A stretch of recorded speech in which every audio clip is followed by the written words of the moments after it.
BTV ਦੇਖ ਰਹੇ ਸਾਰੇ ਦਰਸ਼ਕਾਂ ਨੂੰ ਪਿਆਰ ਭਰੀ ਸਤਿ ਸ਼੍ਰੀ ਅਕਾਲ। ਮੈਂ ਸਿਮਰਨਜੀਤ ਕੌਰ ਲੈ ਕੇ ਹਾਜ਼ਰ ਹਾਂ ਕੈਨੇਡਾ ਅਤੇ ਅੰਤਰਰਾਸ਼ਟਰੀ ਖਬਰਾਂ ਦਾ ਬੁਲੇਟਿਨ। ਸਭ ਤੋਂ ਪਹਿਲਾਂ ਸ਼ੁਰੂਆਤ ਕਰਦੇ ਹਾਂ ਮੁੱਖ ਖਬਰਾਂ ਦੇ ਨਾਲ। ਕੈਨੇਡਾ ਦੇ ਇੰਪਲੋਇਮੈਂਟ ਮਿਨਿਸਟਰ ਨੇ ਐਲਬਰਟਾ ਨੂੰ CPP ਛੱਡਣ ਦੀ ਦਿੱਤੀ ਇਜਾਜ਼ਤ ਤੇ ਨਾਲ ਹੀ ਕਿਹਾ ਇੱਕ ਤਰਫਾ ਟਿਕਟ ਹੋਵੇਗਾ ਇਹ ਫੈਸਲਾ।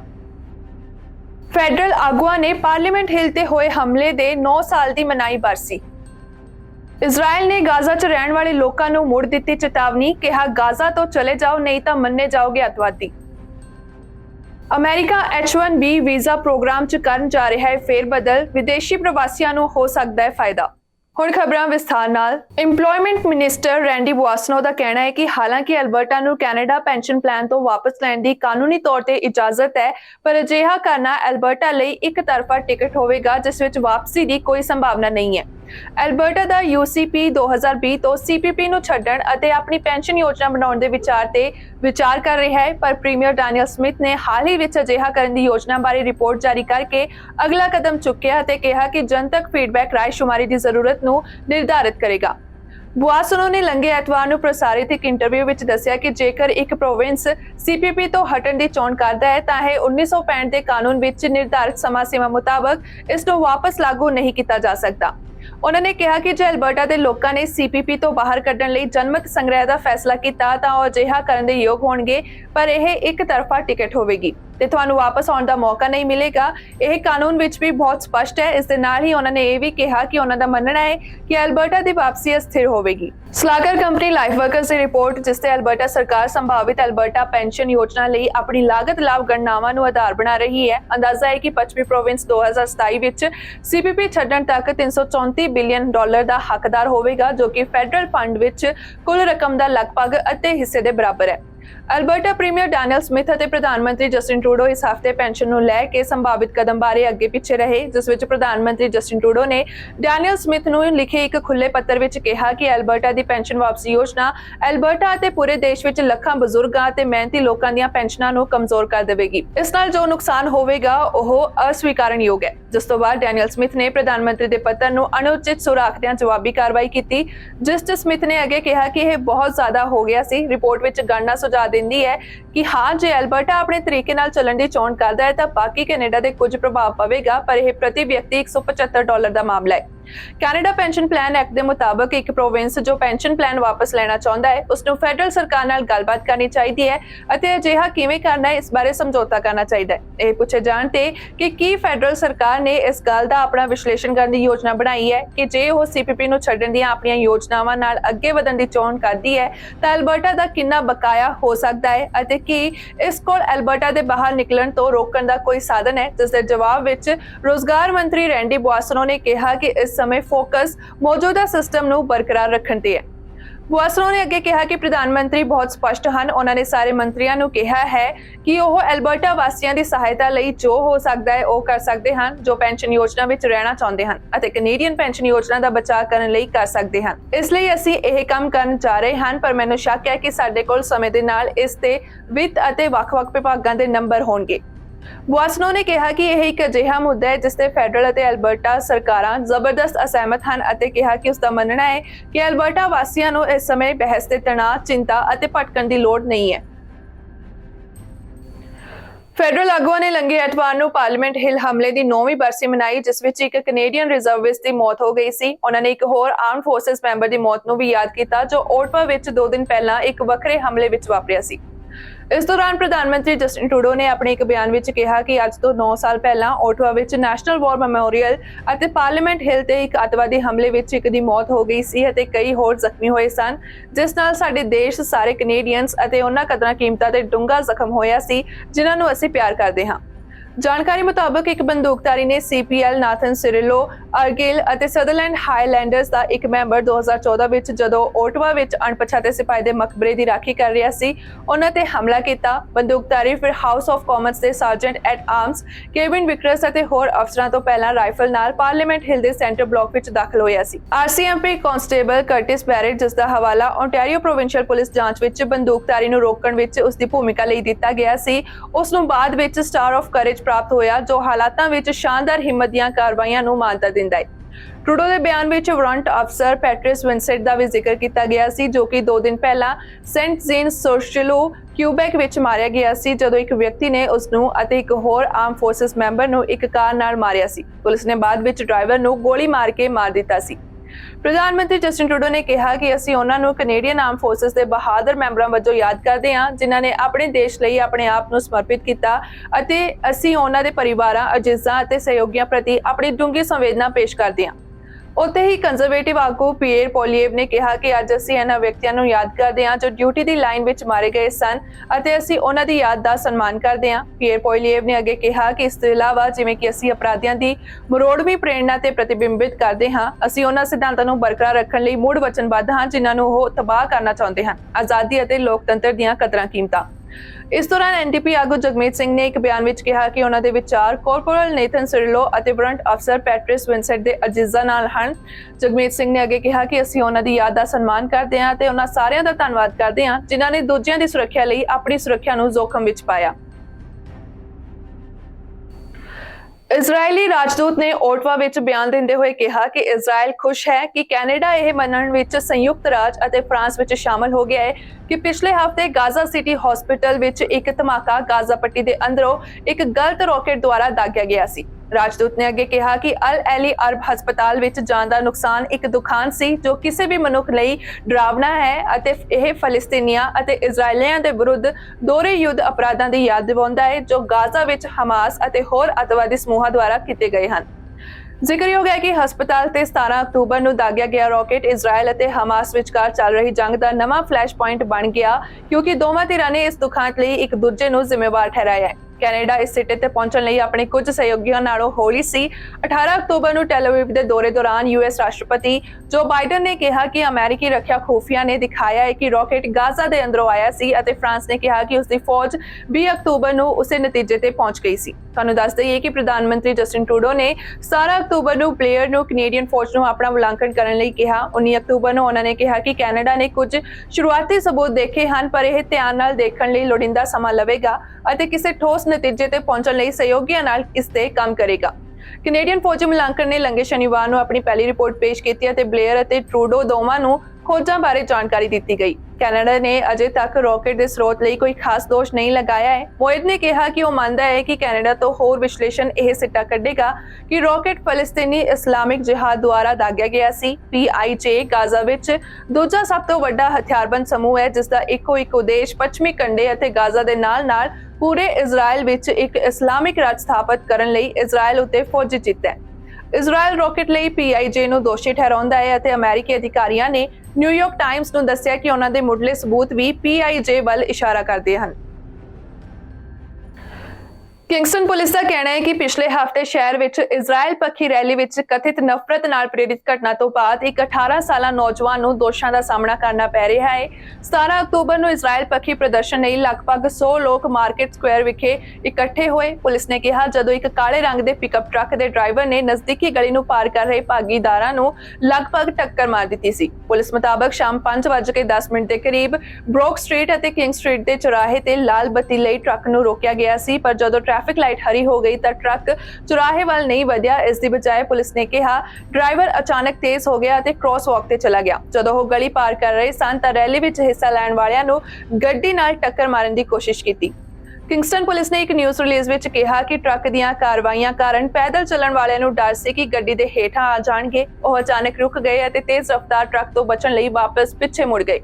ਡਰਾਈਵਰ ਨੂੰ ਗ੍ਰਿਫਤਾਰ ਕਰ ਲਿਆ ਗਿਆ ਹੈ ਅਤੇ ਖਤਰਨਾਕ ਡਰਾਈਵਿੰਗ ਦੇ ਦੋਸ਼ ਦਾ ਸਾਹਮਣਾ ਕਰ ਰਿਹਾ ਹੈ। ਕਿੰਗਸਟਨ ਪੁਲਿਸ ਨੇ ਇਹ ਵੀ ਕਿਹਾ ਕਿ ਇਹ ਮੰਨਿਆ ਜਾਂਦਾ ਹੈ ਕਿ ਡਰਾਈਵਰ ਦੀਆਂ ਕਾਰਵਾਈਆਂ ਨਫ਼ਰਤ ਤੋਂ ਪ੍ਰੇਰਿਤ ਸਨ। ਕੈਨੇਡਾ ਦਾ ਇਲੈਕਟ੍ਰਿਕ ਵਾਹਨ ਬਾਜ਼ਾਰ ਲਗਾਤਾਰ ਵਧਦਾ ਜਾ ਰਿਹਾ ਹੈ, ਪਰ ਇਹ ਜ਼ਰੂਰੀ ਨਹੀਂ ਕਿ ਖਪਤਕਾਰਾਂ ਜਾਂ ਵਾਤਾਵਰਣ ਲਈ ਇਹ ਚੰਗੀ ਖਬਰ ਹੋਵੇ। ਨਿਰਮਾਤਾ ਇਲੈਕਟ੍ਰੀਫਾਈਡ SUVs, ਟਰੱਕਾਂ ਅਤੇ ਵੱਡੀਆਂ ਕਾਰਾਂ ਤੇ ਬਹੁਤ ਜ਼ਿਆਦਾ ਝੁਕਾਅ ਰੱਖ ਰਹੇ ਹਨ, ਜਿਸ ਦਾ ਅਰਥ ਹੈ ਉੱਚ ਕੀਮਤਾਂ ਅਤੇ ਵਾਹਨ ਨਿਰਮਾਤਾਵਾਂ ਲਈ ਮੁਨਾਫਾ। ਕੈਨੇਡੀਅਨ ਬਲੈਕ ਬੁੱਕ ਦੇ ਅਨੁਸਾਰ ਰੁਝਾਨ ਨੇ ਇੱਕ EV ਦੀ ਔਸਤ ਕੀਮਤ ਨੂੰ ਲਗਭਗ $73,000 ਤੱਕ ਪਹੁੰਚਾਉਣ ਵਿੱਚ ਮਦਦ ਕੀਤੀ ਹੈ, ਜਿਸ ਨਾਲ ਇਹ ਜ਼ਿਆਦਾਤਰ ਘਰਾਂ ਦੀ ਪਹੁੰਚ ਤੋਂ ਬਾਹਰ ਹੈ। ਟੈਸਲਾ ਦੀਆਂ ਕੀਮਤਾਂ ਵਿੱਚ ਗਿਰਾਵਟ ਦੇ ਹੇਠਾਂ ਵੱਲ ਦਬਾਅ ਦੇ ਸੰਕੇਤਾਂ ਦੇ ਨਾਲ ਵੀ ਇਹ ਸੱਚ ਹੈ। ਮਾਹਰਾਂ ਦਾ ਕਹਿਣਾ ਹੈ ਕਿ ਜੇਕਰ ਕੈਨੇਡਾ ਨੂੰ ਕੰਬਸ਼ਨ ਇੰਜਨ ਤੋਂ ਦੂਰ ਜਾਣਾ ਹੈ ਤਾਂ ਸਸਤੇ ਵਿਕਲਪ ਮਹੱਤਵਪੂਰਨ ਹੋਣਗੇ। ਉਹਨਾਂ ਦਾ ਕਹਿਣਾ ਹੈ ਕਿ ਚੀਨੀ ਵਾਹਨ ਨਿਰਮਾਤਾ ਇਸ ਪਾੜੇ ਨੂੰ ਭਰ ਸਕਦੇ ਹਨ ਜੇਕਰ ਸਥਾਪਿਤ ਖਿਡਾਰੀ ਅੱਗੇ ਨਹੀਂ ਵਧਦੇ। ਸਕੋਸ਼ੀਆ ਬੈਂਕ ਵਿਖੇ ਅਰਥਸ਼ਾਸਤਰੀ ਦੀ ਮੁਖੀ ਰੇਬੇਕਾ ਯੰਗ ਨੇ ਕਿਹਾ ਕਿ ਸਾਨੂੰ ਇਹ ਪਤਾ ਲਗਾਉਣਾ ਪਵੇਗਾ ਕਿ ਹੋਰ ਕਿਫਾਇਤੀ ਵਾਹਨ ਕਿਵੇਂ ਪੈਦਾ ਕੀਤੇ ਜਾਣ। ਇੱਕ ਤਾਜ਼ਾ ਰਿਪੋਰਟ ਵਿੱਚ ਉਸ ਦੀ ਟੀਮ ਨੇ ਗਣਨਾ ਕੀਤੀ ਕਿ ਮੱਧ ਆਮਦਨੀ ਵਾਲੇ ਪਰਿਵਾਰਾਂ ਲਈ ਕਿਫਾਇਤੀ ਹੋਣ ਲਈ ਈਵੀ ਦੀਆਂ ਕੀਮਤਾਂ ਵਿੱਚ ਲਗਭਗ 1/3 ਅਤੇ ਘੱਟ ਆਮਦਨ ਵਾਲੇ ਬ੍ਰੈਕਟਾਂ ਵਿੱਚ ਅੱਧੇ ਤੋਂ ਘੱਟ ਆਉਣਾ ਹੋਵੇਗਾ। ਸਸਤੇ ਵਾਹਨਾਂ ਦੀ ਜ਼ਰੂਰਤ ਉਦੋਂ ਆਉਂਦੀ ਹੈ ਜਦੋਂ ਕੈਨੇਡੀਅਨਸ ਨੂੰ ਰਿਹਾਇਸ਼ ਵਰਗੀਆਂ ਲਾਗਤਾਂ ਤੇ ਕਿਤੇ ਹੋਰ ਨਿਚੋੜਿਆ ਜਾ ਰਿਹਾ ਹੈ। ਪਰ ਯੰਗ ਨੇ ਕਿਹਾ ਕਿ ਘੱਟ ਈਵੀ ਕੀਮਤਾਂ ਆਸਾਨੀ ਨਾਲ ਨਹੀਂ ਆਉਣਗੀਆਂ। ਵਾਹਨ ਨਿਰਮਾਤਾ ਨੂੰ ਸਮੱਗਰੀ ਅਤੇ ਮਜ਼ਦੂਰੀ ਤੋਂ ਲੈ ਕੇ ਵਿਸ਼ਾਲ ਖੋਜ ਯਤਨਾਂ ਅਤੇ ਪਲਾਂਟ ਰਿਟੋਰਫਿਟਸ ਤੱਕ ਹਰ ਚੀਜ਼ ਤੇ ਵੱਧਦੇ ਲਾਗਤ ਦਬਾਅ ਦਾ ਸਾਹਮਣਾ ਕਰਨਾ ਪੈਂਦਾ ਹੈ। ਇੰਟਰਨੈਸ਼ਨਲ ਐਨਰਜੀ ਏਜੰਸੀ ਦੇ ਅਨੁਸਾਰ ਕੈਨੇਡੀਅਨ ਈਵੀਜ਼ ਲਈ ਵਿਕਲਪ 2022 ਵਿੱਚ 32 ਮਾਡਲਾਂ ਤੱਕ ਵੱਧ ਕੇ 2018 ਵਿੱਚ 9 ਮਾਡਲਾਂ ਤੱਕ ਪਹੁੰਚ ਗਏ ਹਨ। ਉਸੇ ਸਮੇਂ ਵਿੱਚ ਐਸਯੂਵੀ ਵਿਕਲਪਾਂ ਦੀ ਗਿਣਤੀ 2 ਤੋਂ ਵੱਧ ਕੇ 19 ਹੋ ਗਈ, ਜਦੋਂ ਕਿ ਛੋਟੀਆਂ ਕਾਰਾਂ ਦੇ ਮਾਡਲਾਂ ਦੀ ਸੰਖਿਆ ਅਸਲ ਵਿੱਚ ਸੁੰਗੜ ਕੇ 3 ਤੋਂ ਘਟ ਕੇ 2 ਹੋ ਗਈ ਹੈ। IEA ਨੇ ਆਪਣੀ ਨਵੀਨਤਮ ਈਵੀ ਦ੍ਰਿਸ਼ਟੀਕੋਣ ਵਿੱਚ ਚੇਤਾਵਨੀ ਦਿੱਤੀ ਹੈ ਕਿ ਜੈਵਿਕ ਇੰਧਨ ਤੋਂ ਦੂਰ ਜਾਣ ਦੀਆਂ ਕੋਸ਼ਿਸ਼ਾਂ ਵਿੱਚ ਐਸਯੂਵੀਜ਼ ਅਤੇ ਵੱਡੇ ਮਾਡਲਾਂ ਦਾ ਭਾਰੀ ਦਬਦਬਾ ਇੱਕ ਵੱਡੀ ਚਿੰਤਾ ਹੈ। ਆਟੋਮੇਕਰਾਂ ਦੀ ਦਲੀਲ ਹੈ ਕਿ ਉਹ ਪਰਿਵਰਤਨ ਨੂੰ ਫੰਡ ਦੇਣ ਵਿੱਚ ਮਦਦ ਕਰਨ ਦੇ ਤਰੀਕੇ ਵਜੋਂ ਉੱਚ ਕੀਮਤ ਵਾਲੇ ਵਾਹਨਾਂ ਦੀ ਵਰਤੋਂ ਕਰ ਰਹੇ ਹਨ ਅਤੇ ਭਵਿੱਖ ਵਿੱਚ ਸਸਤੇ ਵਿਕਲਪਾਂ ਨੂੰ ਰੋਲ ਆਊਟ ਕਰ ਸਕਦੇ ਹਨ, ਪਰ ਉੱਤਰੀ ਅਮਰੀਕੀ ਕੰਪਨੀਆਂ ਕੋਲ ਸਮੇਂ ਦੀ ਲਗਜ਼ਰੀ ਨਹੀਂ ਹੋ ਸਕਦੀ। ਰਿਪੋਰਟ ਮੁਤਾਬਕ ਯੂਰੋਪੀਅਨ ਮਾਰਕੀਟ ਪਹਿਲਾਂ ਹੀ ਚੀਨੀ ਨਿਰਮਾਤਾਵਾਂ ਦੇ ਦਬਾਅ ਹੇਠ ਹੈ, ਜੋ ਘਰ ਵਿੱਚ ਸਾਲਾਂ ਦੇ ਤੀਬਰ ਰਾਜ ਪ੍ਰਯੋਜਿਤ ਵਿਕਾਸ ਦੇ ਬਾਅਦ ਤੇਜ਼ੀ ਨਾਲ ਆਪਣੇ ਘਰੇਲੂ ਬਾਜ਼ਾਰ ਤੋਂ ਅੱਗੇ ਵਧਣ ਦੀ ਕੋਸ਼ਿਸ਼ ਕਰ ਰਹੇ ਹਨ, ਜਿਸ ਕਾਰਨ ਵਾਹਨਾਂ ਨੂੰ ਬਹੁਤ ਸਸਤੇ ਬਣਾਇਆ ਗਿਆ ਹੈ। ਪਾਕਿਸਤਾਨ ਦੇ ਸਾਬਕਾ ਪ੍ਰਧਾਨ ਮੰਤਰੀ ਨਵਾਜ਼ ਸ਼ਰੀਫ ਨੇ ਬਰਤਾਨੀਆ ਵਿੱਚ 4 ਸਾਲ ਦੇ ਸਵੈ ਨਕਾਲੇ ਤੋਂ ਬਾਅਦ ਪਹਿਲੀ ਵਾਰ ਲਾਹੌਰ ਵਿੱਚ ਇੱਕ ਰੈਲੀ ਨੂੰ ਸੰਬੋਧਨ ਕੀਤਾ। ਇਸ ਦੌਰਾਨ ਨਵਾਜ਼ ਸ਼ਰੀਫ ਦੇ ਭਾਸ਼ਣ 'ਚ ਬੰਗਲਾਦੇਸ਼ ਦੇ ਵੱਖ ਹੋਣ ਦਾ ਦਰਦ ਪ੍ਰਗਟ ਕੀਤਾ ਗਿਆ। ਉਹਨਾਂ ਨੇ ਕਿਹਾ ਕਿ ਜੇ ਅੱਜ ਬੰਗਲਾਦੇਸ਼ ਪਾਕਿਸਤਾਨ ਤੋਂ ਵੱਖ ਨਾ ਹੁੰਦਾ ਤਾਂ ਅਸੀਂ ਬਹੁਤ ਮਜ਼ਬੂਤ ਸਥਿਤੀ ਵਿੱਚ ਹੁੰਦੇ। ਆਪਣੇ ਸੰਬੋਧਨ ਦੌਰਾਨ ਪਾਕਿਸਤਾਨ ਦੇ ਸਾਬਕਾ ਪ੍ਰਧਾਨ ਮੰਤਰੀ ਨੇ ਮੰਨਿਆ ਕਿ ਅੱਜ ਬੰਗਲਾਦੇਸ਼ ਤਰੱਕੀ ਦੇ ਮਾਮਲੇ ਵਿੱਚ ਪਾਕਿਸਤਾਨ ਤੋਂ ਅੱਗੇ ਨਿਕਲ ਗਿਆ ਹੈ। ਨਵਾਜ਼ ਨੇ ਅੱਗੇ ਕਿਹਾ ਕਿ ਜੇਕਰ ਪਾਕਿਸਤਾਨ ਪੂਰਬੀ ਪਾਕਿਸਤਾਨ ਮਤਲਬ ਕਿ ਬੰਗਲਾਦੇਸ਼ ਤੋਂ ਵੱਖ ਨਾ ਹੋਇਆ ਹੁੰਦਾ ਤਾਂ ਭਾਰਤ ਵਿੱਚੋਂ ਲੰਘਦਾ ਇੱਕ ਆਰਥਿਕ ਗਲਿਆਰਾ ਹੁੰਦਾ, ਅਤੇ ਨਾਲ ਹੀ ਕਿਹਾ ਕਿ ਅਸੀਂ ਪਾਕਿਸਤਾਨ ਦੇ ਵਿਕਾਸ ਲਈ ਗੁਆਂਢੀਆਂ ਅਤੇ ਦੁਨੀਆ ਨਾਲ ਬਿਹਤਰ ਸੰਬੰਧ ਸਥਾਪਿਤ ਕਰਨਾ ਚਾਹੁੰਦੇ ਹਾਂ। ਨਵਾਜ਼ ਸ਼ਰੀਫ ਨੇ ਜਨਤਾ ਨੂੰ ਅੱਗੇ ਕਿਹਾ ਕਿ ਮੈਂ ਅੱਜ ਤੁਹਾਨੂੰ ਜਗਾਉਣ ਆਇਆ ਹਾਂ, ਮੇਰੀ ਇੱਛਾ ਬਦਲਿਆ ਹੋਇਆ ਪਾਕਿਸਤਾਨ ਦੇਖਣਾ ਹੈ। ਆਪਣੇ ਸੰਬੋਧਨ ਦੌਰਾਨ ਉਹਨਾਂ ਕਸ਼ਮੀਰ ਰਾਗ ਉਚਾਰਦਿਆਂ ਕਿਹਾ ਕਿ ਸਾਨੂੰ ਕਸ਼ਮੀਰ ਦੇ ਹੱਲ ਲਈ ਵੀ ਅੱਗੇ ਵਧਣਾ ਹੋਵੇਗਾ। ਇਸ ਦੌਰਾਨ ਰੈਲੀ ਦੇ ਮੰਚ ਤੇ ਸ਼ਰੀਫ ਦੀ ਬੇਟੀ ਮਰੀਮ ਅਤੇ ਪਾਰਟੀ ਦੇ ਹੋਰ ਨੇਤਾ ਵੀ ਮੌਜੂਦ ਰਹੇ। ਇਸ ਦੇ ਨਾਲ ਹੀ ਇਜ਼ਰਾਈਲ ਹਮਾਸ ਯੁੱਧ ਦਾ ਜ਼ਿਕਰ ਕਰਦੇ ਹੋਏ ਨਵਾਜ਼ ਸ਼ਰੀਫ ਨੇ ਕਿਹਾ ਕਿ ਅੱਜ ਇਜ਼ਰਾਈਲ ਫਲਸਤੀਨੀ ਲੋਕਾਂ ਤੇ ਤਬਾਹੀ ਮਚਾ ਰਿਹਾ ਹੈ। ਸਾਨੂੰ ਸਾਰਿਆਂ ਨੂੰ ਫਲਸਤੀਨ ਲਈ ਪ੍ਰਾਰਥਨਾ ਕਰਨੀ ਚਾਹੀਦੀ ਹੈ। ਫਲਸਤੀਨ ਵਿੱਚ ਰਹਿ ਰਹੇ ਲੋਕਾਂ ਨੂੰ ਵੀ ਉਹਨਾਂ ਦੇ ਹੱਕ ਸਤਿਕਾਰ ਨਾਲ ਦਿੱਤੇ ਜਾਣ, ਉਹਨਾਂ ਨੂੰ ਇਨਸਾਫ ਮਿਲਣਾ ਚਾਹੀਦਾ ਹੈ। ਅੰਤ ਵਿੱਚ PMLN ਦੇ ਆਗੂ ਨੇ ਅੱਜ ਦੇਸ਼ ਦੀ ਹਾਲਤ ਕਿੰਨੀ ਖਰਾਬ ਹੈ ਤੇ ਅਫਸੋਸ ਪ੍ਰਗਟ ਕੀਤਾ, ਪਰ ਨਾਲ ਹੀ ਉਹਨਾਂ ਨੇ ਪਾਕਿਸਤਾਨ ਨੂੰ ਵਿਕਾਸ ਦੇ ਰਾਹ ਤੇ ਲਿਜਾਣ ਦਾ ਅਹਿਦ ਵੀ ਲਿਆ। ਉਹਨਾਂ ਨੇ ਆਪਣੇ ਕਾਰਜਕਾਲ ਨੂੰ ਵੀ ਯਾਦ ਕਰਵਾਇਆ ਤੇ ਕਿਹਾ ਕਿ ਅਸੀਂ ਮਿਲ ਕੇ ਇੱਕ ਵਾਰ ਫਿਰ ਪਾਕਿਸਤਾਨ ਨੂੰ ਤਰੱਕੀ ਦੇ ਰਾਹ ਤੇ ਲੈ ਕੇ ਜਾਵਾਂਗੇ। ਇਜ਼ਰਾਈਲ ਅਤੇ ਹਮਾਸ ਵਿਚਾਲੇ ਲੰਘੇ ਐਤਵਾਰ ਨੂੰ ਵੀ ਸੰਘਰਸ਼ ਜਾਰੀ ਰਿਹਾ। ਜਾਣਕਾਰੀ ਮੁਤਾਬਕ ਇਜ਼ਰਾਈਲ ਨੇ ਹੁਣ ਗਾਜ਼ਾ ਪੱਟੀ ਤੇ ਆਪਣੇ ਹਮਲੇ ਤੇਜ਼ ਕਰ ਦਿੱਤੇ ਹਨ। ਹਮਾਸ ਵਿਰੁੱਧ ਹਵਾਈ ਹਮਲੇ ਕੀਤੇ ਜਾ ਰਹੇ ਹਨ। ਅਜਿਹੇ 'ਚ ਨਾਗਰਿਕਾਂ ਦਾ ਜ਼ਿਆਦਾ ਨੁਕਸਾਨ ਨਾ ਹੋਵੇ, ਇਸ ਲਈ ਇਜ਼ਰਾਈਲ ਨੇ ਹੁਣ ਫਲਸਤੀਨੀਆਂ ਨੂੰ ਉੱਤਰੀ ਗਾਜ਼ਾ ਛੱਡ ਕੇ ਦੱਖਣ ਵੱਲ ਜਾਣ ਦੀ ਨਵੀਂ ਚੇਤਾਵਨੀ ਜਾਰੀ ਕੀਤੀ ਹੈ। ਇਜ਼ਰਾਈਲੀ ਫੌਜ ਵੱਲੋਂ ਜਾਰੀ ਇਸ ਚੇਤਾਵਨੀ 'ਚ ਸਪਸ਼ਟ ਕੀਤਾ ਗਿਆ ਹੈ ਕਿ ਜੇਕਰ ਕੋਈ ਅਜਿਹਾ ਨਹੀਂ ਕਰਦਾ ਤਾਂ ਉਸ ਨੂੰ ਅੱਤਵਾਦੀ ਸੰਗਠਨ ਦਾ ਮਦਦਗਾਰ ਮੰਨਿਆ ਜਾਵੇਗਾ। ਸਮਾਚਾਰ ਏਜੰਸੀ ਰੋਇਟਰਸ ਦੇ ਮੁਤਾਬਕ ਇਜ਼ਰਾਈਲੀ ਫੌਜ ਵੱਲੋਂ ਜਾਰੀ ਕੀਤੇ ਗਏ ਕਾਰਡ ਮੈਸੇਜ ਨੂੰ ਇਜ਼ਰਾਈਲੀ ਰੱਖਿਆ ਬਲ ਅਤੇ ਲੋਕਾਂ ਦੇ ਹੱਥ ਨਾਲ ਚਿੰਨ੍ਹਿਤ ਕੀਤਾ ਗਿਆ। ਇੰਨਾ ਹੀ ਨਹੀਂ, ਅਜਿਹੇ ਸੰਦੇਸ਼ ਗਾਜ਼ਾ ਪੱਟੀ ਦੇ ਲੋਕਾਂ ਨੂੰ ਮੋਬਾਈਲ ਫੋਨਾਂ ਤੇ ਆਡੀਓ ਸੰਦੇਸ਼ਾਂ ਰਾਹੀਂ ਵੀ ਭੇਜੇ ਗਏ ਹਨ। ਇਹਨਾਂ ਸੰਦੇਸ਼ਾਂ ਵਿੱਚ ਲਿਖਿਆ ਗਿਆ ਹੈ ਕਿ ਵਾਦੀ ਗਾਜ਼ਾ ਦੇ ਉੱਤਰ ਵਿੱਚ ਤੁਹਾਡੀ ਮੌਜੂਦਗੀ ਤੁਹਾਡੀ ਜ਼ਿੰਦਗੀ ਨੂੰ ਖਤਰੇ ਵਿੱਚ ਪਾ ਸਕਦੀ ਹੈ। ਫੌਜ ਨੇ ਸਪਸ਼ਟ ਕੀਤਾ ਕਿ ਜੇਕਰ ਕੋਈ ਉੱਤਰੀ ਗਾਜ਼ਾ ਛੱਡ ਕੇ ਦੱਖਣ ਵੱਲ ਨਹੀਂ ਜਾਂਦਾ ਤਾਂ ਉਸ ਨੂੰ ਅੱਤਵਾਦੀ ਸੰਗਠਨ ਦੇ ਸਹਿਯੋਗੀ ਵਜੋਂ ਦੇਖਿਆ ਜਾਵੇਗਾ। ਗਾਜ਼ਾ ਦੇ ਇੱਕ ਹਿੱਸੇ ਨੂੰ ਦੱਖਣੀ ਗਾਜ਼ਾ ਅਤੇ ਦੂਜੇ ਹਿੱਸੇ ਨੂੰ ਉੱਤਰੀ ਗਾਜ਼ਾ ਕਿਹਾ ਜਾਂਦਾ ਹੈ। ਵਾਦੀ ਗਾਜ਼ਾ ਇਸ ਲਈ ਜਾਣਿਆ ਜਾਂਦਾ ਹੈ ਕਿਉਂਕਿ ਇਹ ਵਾਦੀ ਨਦੀ ਦੇ ਨੇੜੇ ਸਥਿਤ ਹੈ। ਇਹ ਸੰਦੇਸ਼ ਅਜਿਹੇ ਸਮੇਂ ਵਿੱਚ ਜਾਰੀ ਕੀਤਾ ਗਿਆ ਜਦੋਂ ਇਜ਼ਰਾਈਲ ਨੇ ਗਾਜ਼ਾ ਤੇ ਹਵਾਈ ਹਮਲੇ ਸ਼ੁਰੂ ਕਰ ਦਿੱਤੇ ਹਨ।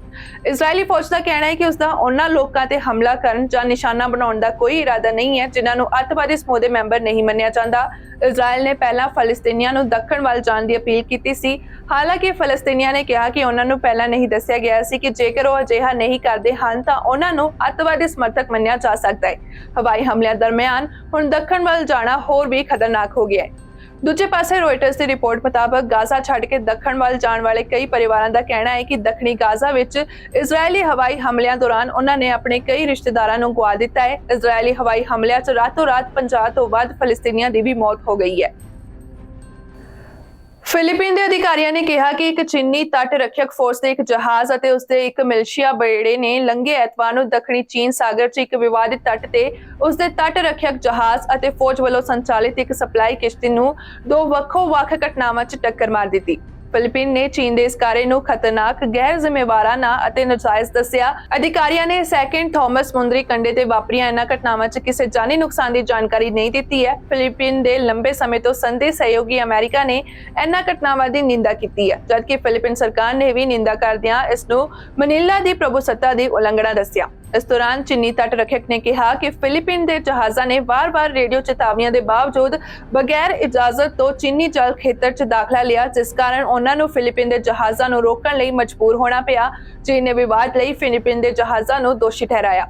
ਚੀਨੀ ਤੱਟ ਰੱਖਿਅਕ ਨੇ ਆਪਣੀ ਵੈਬਸਾਈਟ ਤੇ ਇੱਕ ਬਿਆਨ ਵਿੱਚ ਕਿਹਾ, ਫਿਲੀਪੀਨ ਧਿਰ ਦਾ ਵਿਹਾਰ ਸਮੁੰਦਰ 'ਚ ਵਿਵਾਦ ਤੋਂ ਬਚਣ ਤੇ ਕੌਮਾਂਤਰੀ ਨਿਯਮਾਂ ਦਾ ਗੰਭੀਰ ਉਲੰਘਣਾ ਕਰਦਾ ਹੈ ਅਤੇ ਸਾਡੇ ਜਹਾਜ਼ਾਂ ਦੀ ਸੁਰੱਖਿਆ ਨੂੰ ਖਤਰੇ 'ਚ ਪਾਉਂਦਾ ਹੈ। ਮਨੀਲਾ 'ਚ ਅਮਰੀਕੀ ਸਫੀਰ ਮੈਰੀਕੋ ਕਾਰਲਸਨ ਨੇ ਐਕਸ ਤੇ ਇੱਕ ਪੋਸਟ 'ਚ ਕਿਹਾ, ਚੀਨ ਦੇ ਅਯੰਗਿਨ ਤੱਟ ਤੇ ਕੀਤੇ ਗਏ ਇਸ ਕਾਰੇ ਦੀ ਅਮਰੀਕਾ ਨਿੰਦਾ ਕਰਦਾ ਹੈ, ਜਿਸ ਨਾਲ ਫਿਲੀਪੀਨ ਦੇ ਫੌਜੀ ਮੁਲਾਜ਼ਮਾਂ ਦੀ ਜ਼ਿੰਦਗੀ ਖਤਰੇ 'ਚ ਪੈ ਗਈ ਹੈ।